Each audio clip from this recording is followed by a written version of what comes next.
From Tampa Bay streaming news leader, this is ABC Action News.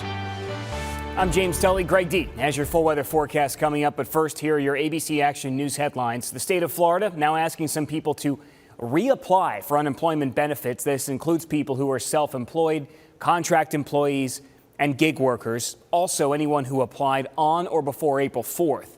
Those applicants need to reapply on floridajobs.org. Select the File a Claim prompt, ask for pandemic unemployment assistance. We have a link to do that on abcactionnews.com/virus.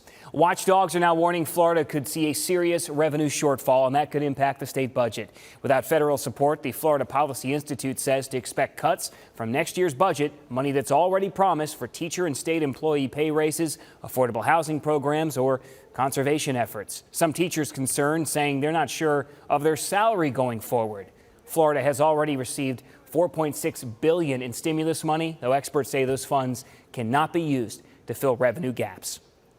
Some good news here. The Chick-fil-A on St. Pete Beach is giving out free sandwiches today. We also get a coupon for a free entree to use in the future. A drive-through set up today from 3 to 5 at Tampa Bay Beach's Chamber of Commerce on Gulf Boulevard. Today, we're going to get a more detailed explanation from the Federal Reserve on its economic efforts against coronavirus. The Fed chairman will talk about the 9 lending programs that have been launched and how they're meant to prevent further damage to the economy. The details will come during the central bank's usual news conference, but this time virtually. Check out our streaming news channel for any updates that come from that. We learned of 2 potential layoffs affecting local workers today. Computer Aid Incorporated may lay off 11 people working in connection to toll equipment maintenance for FDOT in Tampa.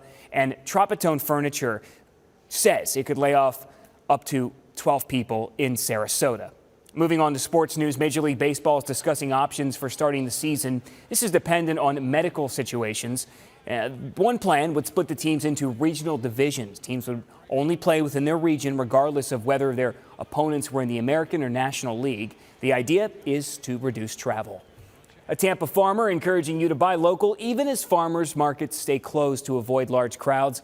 Pam Lunn has been operating the Dancing Goat in Tampa for 13 years on Maverick Court. Before the pandemic, Pam would sell products at local farmers markets, and now she relies on customers to pick up products on Wednesdays and Sundays. She says farms like hers really depend on people buying local. Now here's Greg D with your forecast. Hey there, James. Hello, everybody. A warm and nice day out there. Plenty of sunshine, temperatures in the mid-80s. We are going to see a nice breeze out of the south. That's going to start to pick up later in the afternoon. And the one thing you'll notice is the humidity really increasing after about 3 or 4 o'clock this afternoon. Look at the dew points heading up towards 70 as you're heading to bed tonight. That'll also mean more cloud cover moving in, and eventually the chance for rain early Thursday morning. We'll be tracking it, and you can get the latest alerts if any of those storms turn a little strong by downloading the ABC Action News app. James? And always remember, you can get your news 24 hours a day on our free streaming news channel. Just download the ABC Action News app on Roku, Amazon Fire, Android TV, and Apple TV.